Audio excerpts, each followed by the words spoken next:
Sooner or later, you're going to find yourself in space and you find an anomaly about logs that you can analyze. They can just randomly pop up. It's relatively frequent to happen, and it's most likely one of the earliest anomalies that you will find. What does it do? Well, it spawns the Rubricator event. The Rubricator event allows you to get an ancient artifact in a previously uncharted system. Now, this uncharted system will automatically pop up on your radar. It's very similar in its spawn mechanics as, say, the precursor worlds, and so you will want to beeline over there as soon as possible. So just select one of your science ships and just prioritize your survey queue and head over towards this here system, because A, there's prizes inside, and B, some of these prizes are not what they seem. Now, once your science ships arrive in the system, you will get the Rubricator event, where, well, you'll see the giant piles of garbage that are pretty much everywhere. Tall pile-like towers even. Very Wall-E-like. So what is in this system? Well, there's a bunch of observable planets. On top of that, there is a relic world. This relic world by itself is actually quite excellent. It's in this particular case, it's a size 12. However, it can spawn in pretty much any size you want. You can start digging as soon as you can. Now, normally I would put my construction ship on the basically the system next door, but for some reason a star has not spawned in the center of this here system. Only these two up in here, which is a little bit awkward, which means that I can't build a starbase around it, but we can just overcome this by just directly building a starbase in the system that we want to have. And that right there is pretty awesome, because it means that we can finally get access to this here relic world. Now, the relic worlds by themselves are actually quite good. If we take a quick look at their planetary features, you'll see that they initially would start out with some of that there dense ruins. Now, they will reduce the amount of districts that you have by -6, but the amount of research jobs, or at least the output for research jobs, will be plus 15%.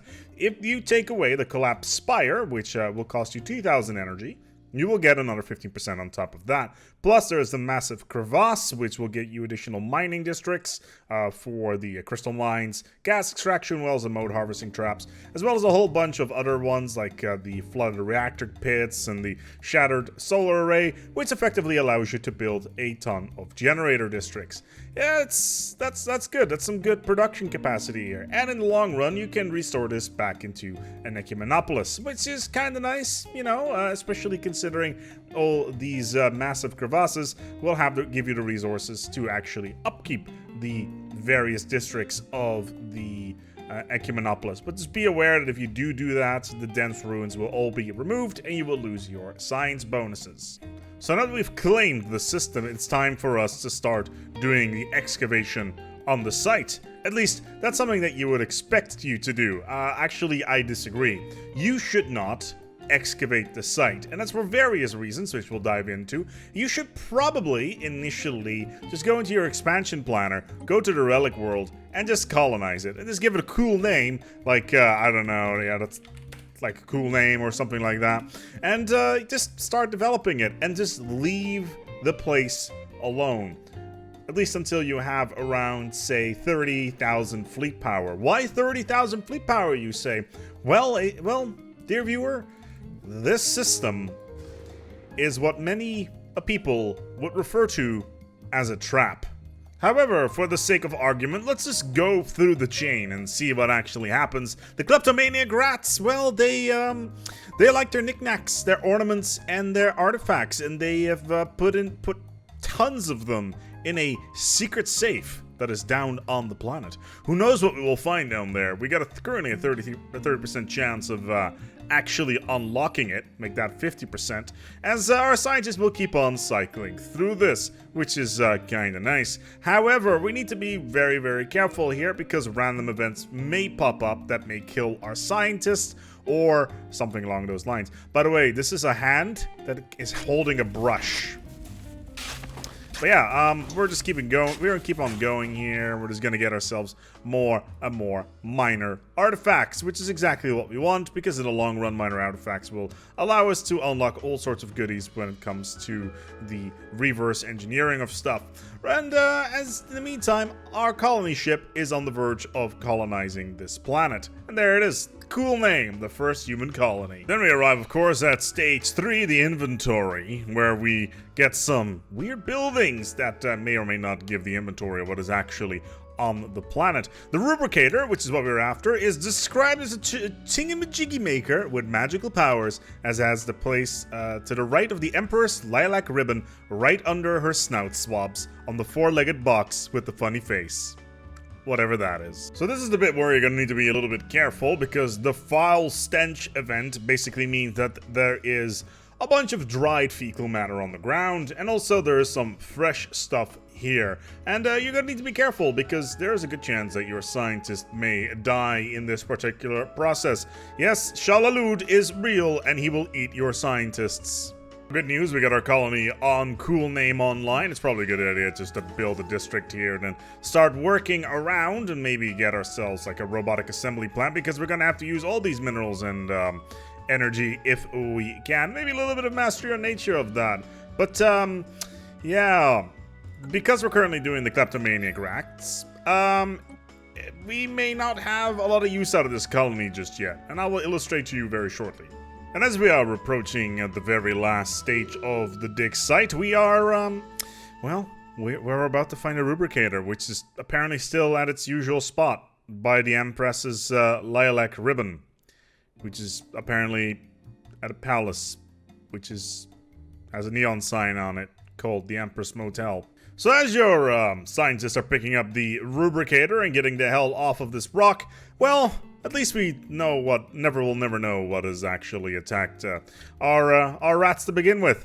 Except, you know, there is the talents of the Void event.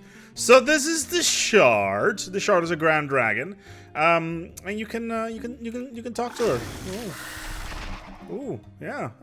So the rats went squeak squeak, and the Rubricator apparently belongs to the Grand Dragon.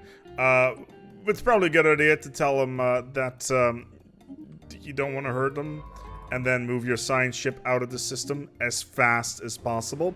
Why as fast as possible, ASpec? Well, I will illustrate to you this.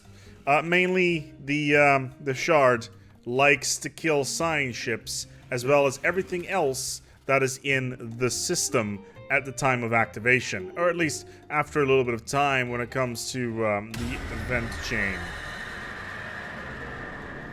Yeah, thunderous rumble erupts from the belly because the dragon is a little bit hungry.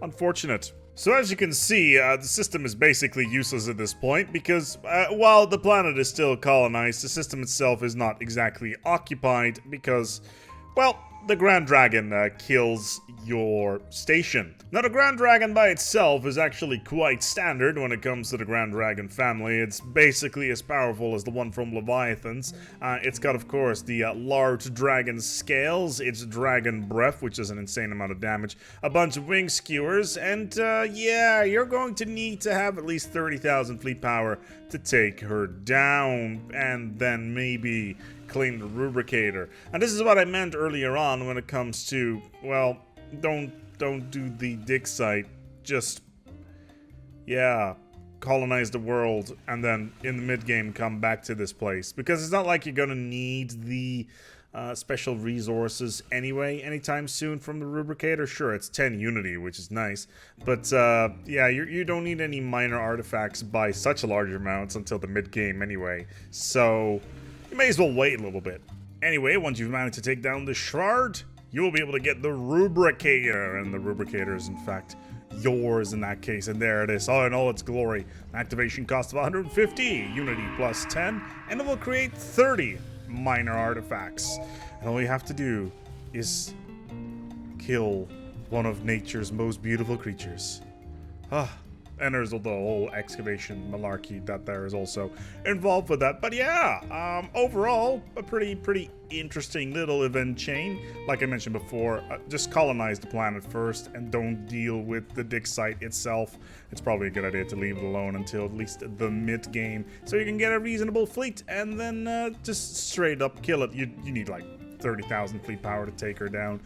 This is what I have here is ever so slightly a bit of overkill. But yeah, the Rubricator and the Shard. good times. Until next time, take good care of yourselves, and as always, each other.